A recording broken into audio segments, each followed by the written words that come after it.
Clapperboard, intro. He wasn't just a lion, he was a living legend.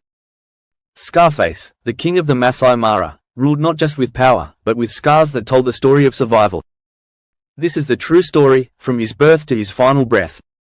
Scarface was born in 2007, in the heart of Kenya's Masai Mara, a land where every sunrise brings both hope and danger. From the very first days, Scarface stood out from the other cubs. While his brothers slept, he would wander. While others hid, he observed. And when most stayed behind their mother, Scarface often led.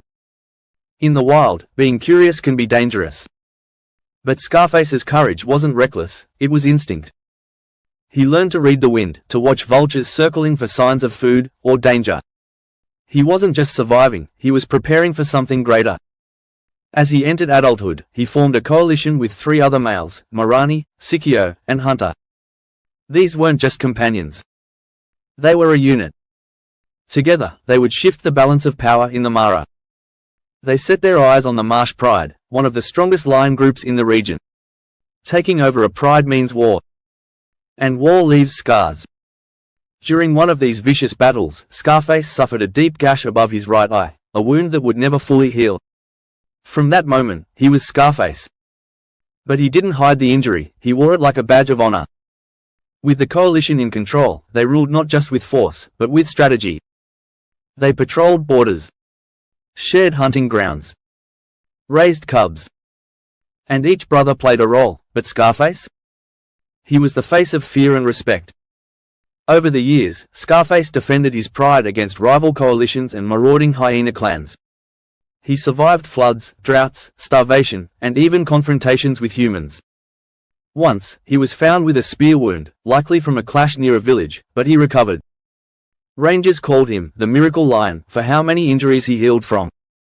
Photographers waited days to capture a glimpse of him. He appeared in multiple wildlife documentaries, earning fans across the world. Children knew him by name. Tourists came hoping to lock eyes with the lion that ruled a kingdom. But time, even for kings, never stops. Scarface's mane, once golden and full, grew darker and thinner. His stride slowed. His presence became more solitary. His coalition eventually faded. Some brothers died in battles. Others moved to distant territories. Scarface stayed behind, in the land he fought for. His land. In his final years, Scarface was often seen alone, resting beneath the shade of acacia trees or limping along familiar paths. Yet even then, rival males kept their distance. No one wanted to be remembered as the lion who ended Scarface. He had become more than muscle and claws. He was myth. Living history. An elder statesman of the savannah. On June 11, 2021, as the sun set over the grasslands, Scarface lay down beneath a familiar sky. There was no roar. No blood, no drama. He simply rested. And never woke up. His passing marked the end of an era, not just for lions, but for all who followed his story. Rangers who had tracked him for over a decade wept. Photographers who had shared his images across the globe mourned. Social media lit up with tributes in every language. Why did Scarface touch so many hearts?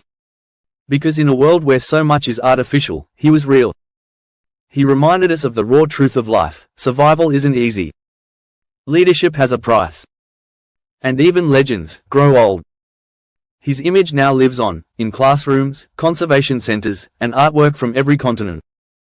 His scar, once a symbol of pain, became a global icon of strength.